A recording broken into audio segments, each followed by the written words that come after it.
actually very excited to be celebrating the Living Spirit this holiday season and to be diving into the holidays maybe in a little bit of a different way than we've done so in the past, and to give ourselves a new way of looking at it, a new way of thinking about it, to deepen our experience. So, the Living Spirit, celebrating the Living Spirit. Well, when we first started talking about this in our Sunday morning meetings, and the question was, well, okay, so how do you celebrate the Living Spirit? Well, first you have to decide, what is the Living Spirit? What are we talking about? Well, living spirit, right? We understand it to be that reality that is life, that is the infinite presence. I was raised calling that God, Father, the living Spirit Almighty. All the ways in which we understand this living Spirit. And we got to talking about it. Well, okay, so there's the living Spirit, and then there's the world. There's physical creation. There's all of this stuff here. So we're going to be focusing on the living Spirit. Except that in Science of Mind, we teach oneness. We teach a radical understanding of oneness. And so we have to really explore, what does the living Spirit mean in the context of oneness? So if we go to our Declaration of Principles, Ernest Holmes writes, we believe in one indestructible, absolute, self-existent cause. And you might be asking yourself, okay, what in the world does that mean? All those big words, and why those particular big words? So one of the things that I'd like to try to remind all of us is that when we're having these deeper philosophical conversations, and when we're looking at fundamentally what Science of Mind teaches, maybe not so much in the practical application of it, that Ernest Holmes in writing and our project in understanding all of this is that we are engaging in a 5,000-year-old conversation, at least in the Western tradition. It's easily 5,000 years old, probably much older in the Eastern traditions. And what is that conversation? Where do we come from? What are we doing here? What is all of this anyway? And what's the point? And how can I participate? Does it really matter? Do you see, these are the age-old questions. And when we engage in the conversation about the living Spirit and what we believe about this oneness, we are actually engaging in that conversation. So Ernest Holmes particularly chose these words because they address issues in the question, what is this all about? and where did it get started? And how is it operating? Well, from a scientific point of view, of course, we can point to the Big Bang. This universe started with the Big Bang. That's the current theory. And what's the question that comes after that? And what was before the Big Bang? Right?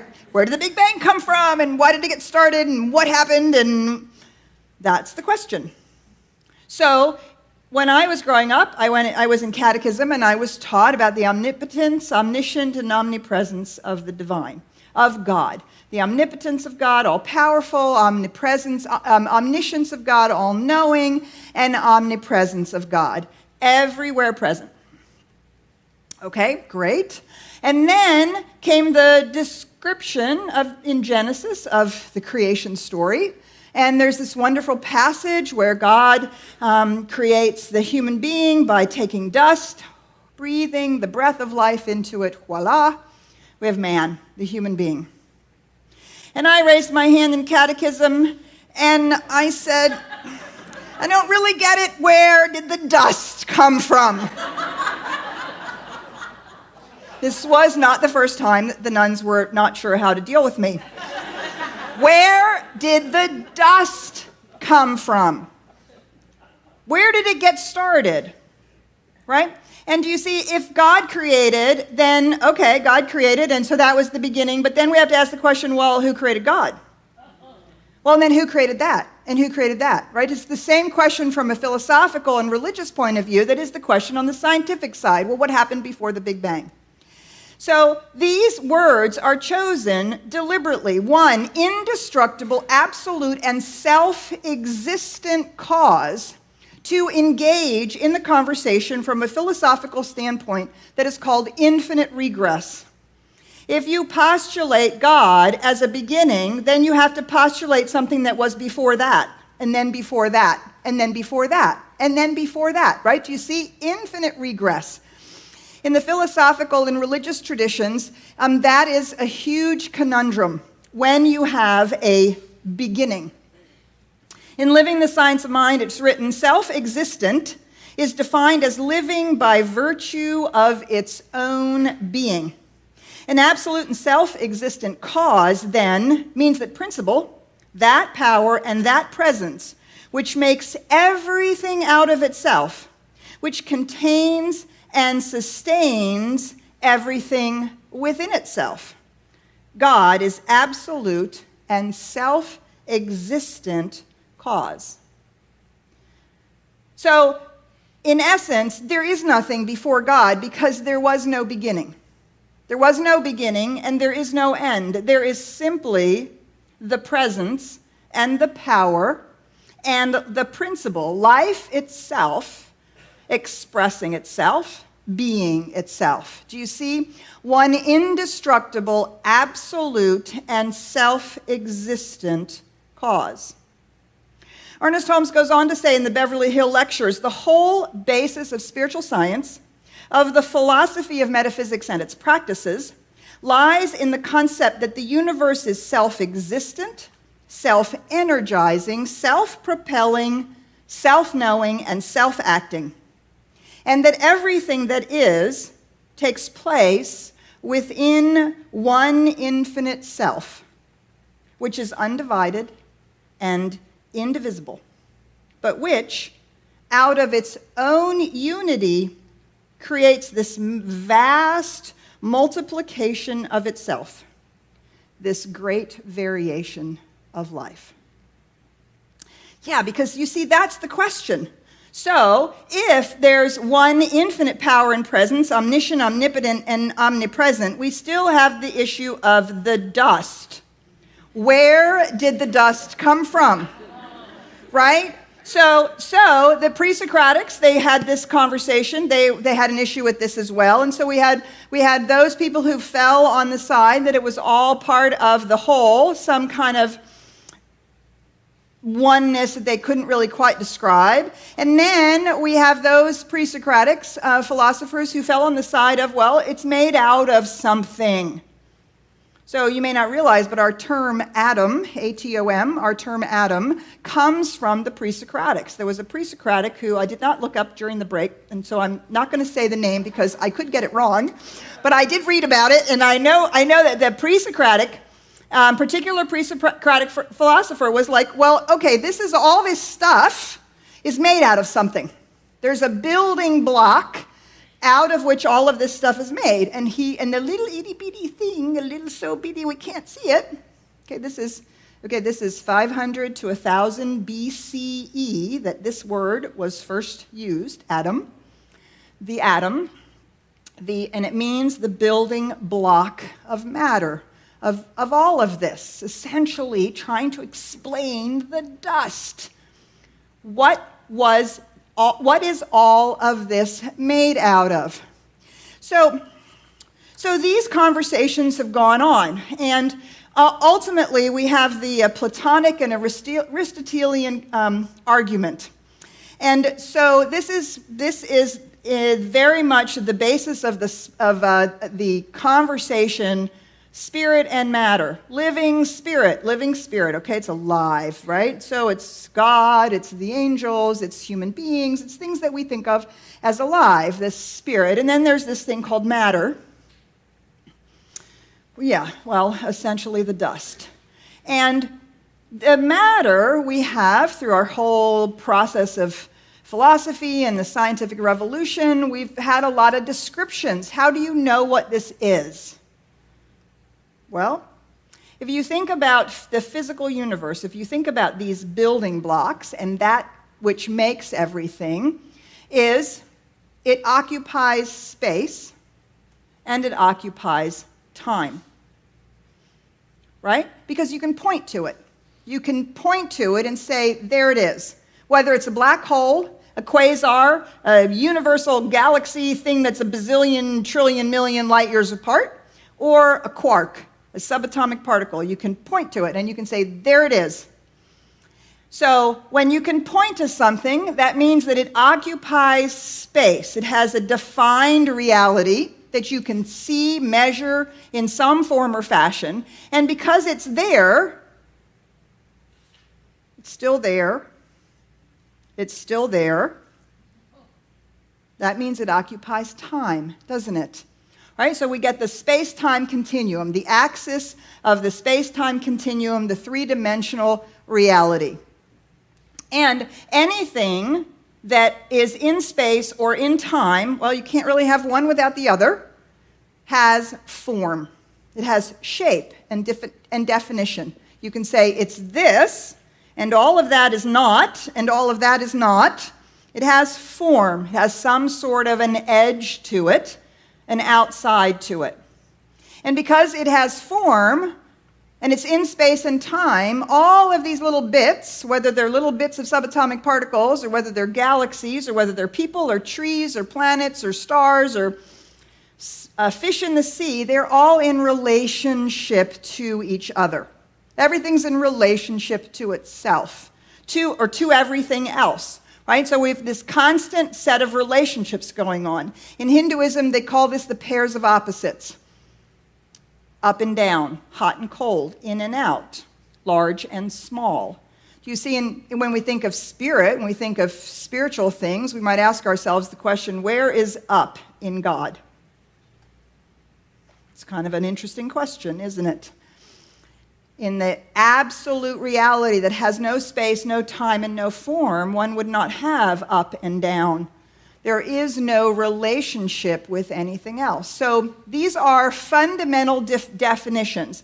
And from an Aristotelian point of view, this is how you experience life. You experience life through these forms, space and time, and the ways in which our senses take all of this in. Good. Matter. We've explained the dust. Very happy about that. So, okay, but some of the dust gets up and walks around, doesn't it? It moves, it thinks, it breathes. And so that's a really interesting thing. And so what can we say about this livingness that we call spirit? What can we say about it?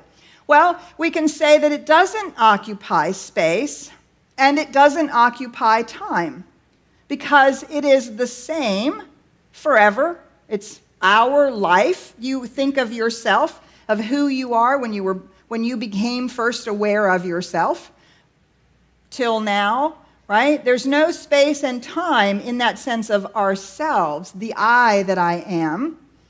There's no space and time in those things that animate. And so Plato, starting with Plato, through Jesus, all the way into New Thought, all the way up, the fundamental fact of this spiritual reality, as opposed to form, is thought, not form. That thought, which can't be weighed, can't be measured, can't be taken into a laboratory. You can't take love into a laboratory. You can't weigh and measure our love for each other, our experience of each other. And therefore, because there's no space and no time, and its fundamental description is thought, spirit is absolute. It's absolute love. Not love in relationship to whether or not you're nice to me today.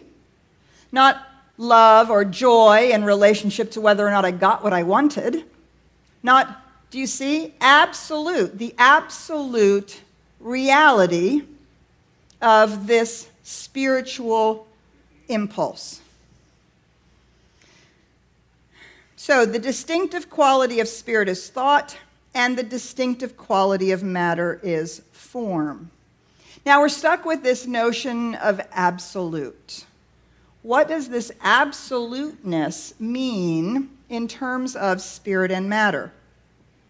In the New Thought Dictionary, absolute is described as the God principle, the supreme, the unknowable, the unthinkable, the unmanifest, yet manifest in all, the unconditioned, that which is back of all that is manifested in all universes, known and unknown to man, that which is all life, all power, the formless, which is all form, the changeless, which includes all change, the infinite life principle, omnipresent, omnipotent, omniscient, the great self-existent cause, back of all that is. So we're back to that indestructible, absolute, self-existent cause. Spirit, no space, no time. Its fundamental quality, its distinctive quality is thought, and it is absolute. This conversation has been going on since the pre-Socratics. Spirit and matter, two sides of reality, and we have a tendency to focus all on one or all on the other. And then this man came along, and he messed it all up completely. Right? He had this famous equation, which they always show him with gray hair and a beard. He actually did this equation when he was in his 20s, had this great revelation. E equals mc squared. Energy equals matter by the constant, the speed of light squared, which is 186,000 miles per second times 186,000 miles per second, which was some ridiculously large number with a super amount of zeros, which I don't even know how to pronounce. E equals mc squared. And he began to explore this notion of life, energy and matter, and their relationship to each other. A Christian mystic who was also a scientist, Pierre Desjardins, he began to explore this, and he was the first person to say, well, that means that matter is spirit moving slowly enough to be seen. So if energy is matter speeded up by the speed of light squared, then the inverse is true. Matter is energy slowed down to where it begins to move into physical reality. Yeah. So now, instead of a division between spirit and matter, we actually understand that if it's a oneness, spirit and matter is actually a continuum. It's a continuum where spirit, the intangible reality of no space, no time, and absoluteness, the thought, somewhere moves into existence, into that thing which we call matter, which now means it has space and time and form. There's no division between those two. There's the continuum. Thomas Troward says these two conceptions are respectively the conception of the abstract and the concrete, right? This spirit as the abstract, matter as the concrete. The unconditioned and the conditioned of the absolute and the relative. They are not opposed to each other in the sense of incompatibility, but are each the complement of the other. And the only reality is in the combination of the two. The error of the extreme idealist is in endeavoring to realize the absolute without the relative. Right? That is, we're going to transcend this life. This is all an illusion. This isn't real. And if it is real, it's sad and painful and evil and wrong. And we have to move to spirit. It's always and only about spirit. And we're going to find spirit in heaven, or we're going to find spirit someplace else. And we have to realize only the absolute without the relative. The error of the extreme materialist is in endeavoring to realize the relative without the absolute. Atoms are just a bunch of billiard balls that have been set randomly into motion, and evolution is the result of them smashing into each other combining when they feel like it and when they don't feel like it, who knows why, and some random process that created the physical universe, the extreme materialist. On the one side the mistake is in trying to realize an inside without an outside. And on the other is trying to realize an outside without an inside. Both are necessary to the formation of a substantial entity. To try to imagine an inside without an outside is to try to imagine an omniscient, omnipotent, omnipresent God without dust.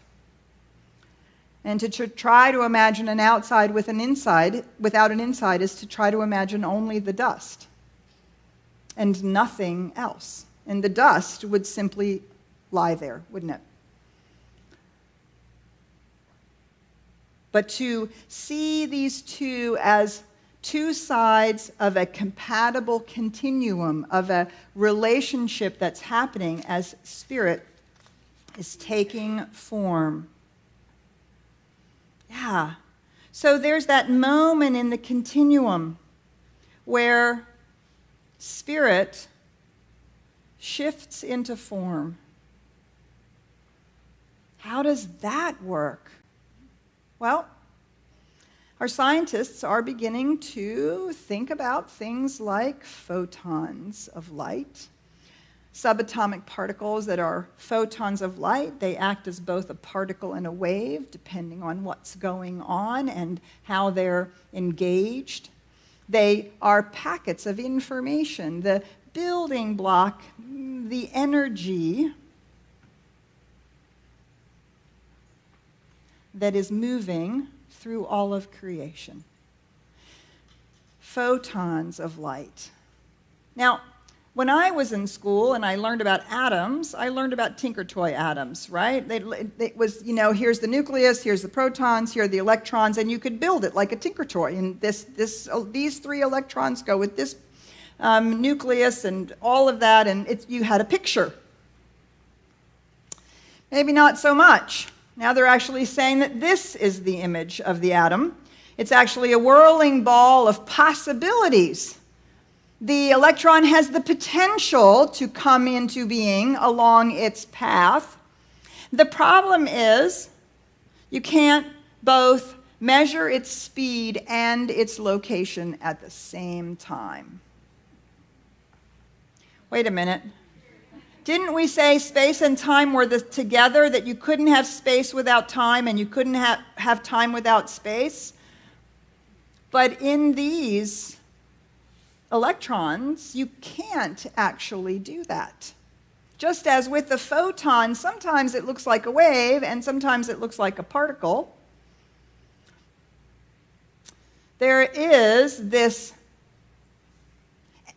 And then the question comes in, what causes it to take a particular position in an electron, in an atom?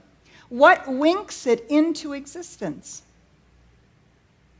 Perhaps this winking in and out of existence that they talk about in quantum mechanics, quantum physics, is the fulcrum, that moment, that place right there where the continuum from spirit is moving into matter as it winks in and out of existence.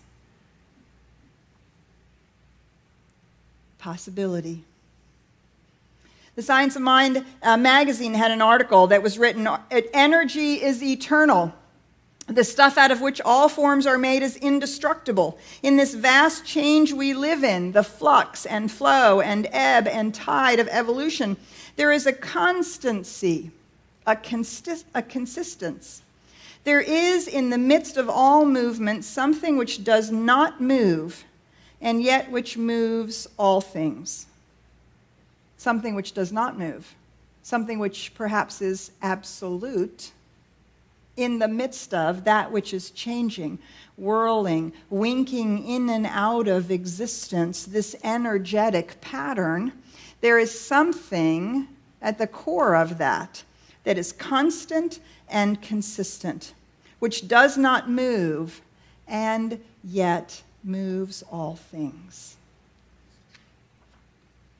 Perhaps we're standing at the fulcrum of that place where spirit actually, where we can see that shift, where spirit is moving into matter. And to ask ourselves, what causes it to over and over and over and over again wink into existence? Of course, that is a whole nother talk. So, this is an image, this is a photograph. This is called Kirlian photography. Electromagnetic waves are moved through a plate onto which this leaf was placed, and these images result. Pretty cool, huh? Yeah. There's a lot of controversy about what is actually taking place here, what we are actually seeing. There's a challenge with those scientists who believe that matter is dead to describe what's really going on here. But when you move the plate with electromagnetic energy and you take these photographs, these images, this is the result. Perhaps our matter isn't so dead after all. Perhaps it is, in fact, not only being spirit moving into form, but even it is actually that light, those little photons. Remember we talked about photons, packets of energy, photons of light that are now being postulated as the building block of the universe. So I'm sorry that I didn't take the picture when I saw it, because the other picture that they have, which I think is amazing, is that there's a picture of a quarter, and the same light is seen on a quarter, which would make sense, right? If it's actually a continuum of spirit and matter, then inanimate things would have the same energetic pattern as things that are quote unquote alive. This is a picture of someone placing their hands on that and seeing that pattern of light as it emanates out from the body. In biophotonics, they say right now, you and I are sitting here exchanging photons of light. We are constantly changing photons with each other, mostly, but we're actually also exchanging photons with everything that's in this space. We might call that oneness, connection. Interesting to think about, right? That somehow there's something going on with this light that is beginning to be revealed on the scientific side, which of course the spiritual religious traditions have known all along. They call it the halo. It's in every spiritual tradition, from Jesus to Buddha. This is Saint Hilda and Krishna. It doesn't matter. In every tradition are these beautiful depictions, artistic depictions of the halo, of the light, of this experience of something more than just the physical reality. Something more going on. The living spirit moving through us, moving through creation, moving through all of reality. And you see, what we teach in Science of Mind, what we understand in Science of Mind, is that when we wake up to this fact, we wake up to our most enlightened state, the ability to see that this is what's going on, to see the light, and to see the continuity of this living spirit, and to not be fooled by the sense of separation between matter and spirit. Do you see That is the fundamental sense of separation, which undergirds every other sense of separation that we have. Our sense of separation from each other, our sense of separation from belonging in the universe, our sense of separation from belonging in our families, or our sense of separation even to parts of our own body, our own experience in life. Do you see this false idea of this separation of matter and spirit is the fundamental basis for our sense of separation? Because, yeah, it looks like you're over there and I'm over here, doesn't it? And we experience it that way. Remember that Aristotelian and Platonic argument? If I experience it a certain way, that makes it true. And yet the Platonic argument is if I understand it a certain way, that makes it true. In science of mind, we know they are both simultaneously true because it's all living spirit. And ultimately, we're waking up to this fact. We're waking up to this radical oneness, to this deep experience that there is actually nothing else going on but spirit, moving into form, expressing itself, being life, being us, being all of creation. And we're now waking up to that fact, which means that we can now participate not only in understanding it, but in shaping it in our own lives. Do you see? That's the spiritual magnificence that humanity is awakening to. The truth of who we are, the truth of who each other is, the truth of who all beings everywhere are, the truth of creation itself. And don't you think that by knowing that truth, that changes everything? Changes the way we treat each other, changes the way we treat the planet, changes the way we hold and understand not only who we are, but who that other person is. So I really invite you to come every Sunday this month. We're going to go deeper and deeper and deeper into the living spirit through all of these traditions, each and every one of them celebrating the light, celebrating the living spirit. Let us pray.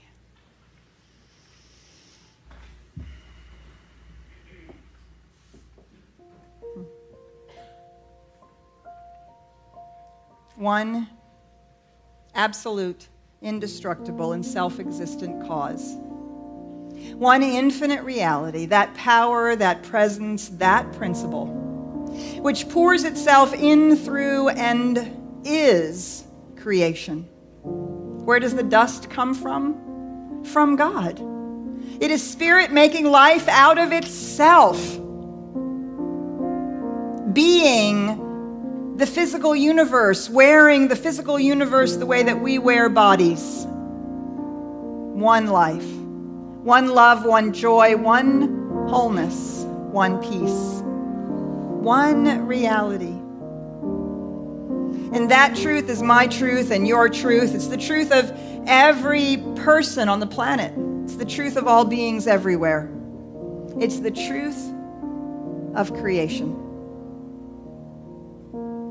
So this morning, as we move into our holiday season, I affirm and declare that we move through these days seeing the living spirit wherever we look, being the living spirit wherever we go, bringing the love and the light that we are to any and every situation, healing the sense of separation, moving from that place where we know who we are and we know the truth of all creation. I affirm that this movement, this living, this being, these words right now guide us, lift us, sustain us as we move through this holiday season. And let us know that as we accept this as the truth, we are absolutely healing the sense of separation wherever it exists. With that declaration, I simply know it is so. I know it is true, and I know it is done. I let it be, and so it is.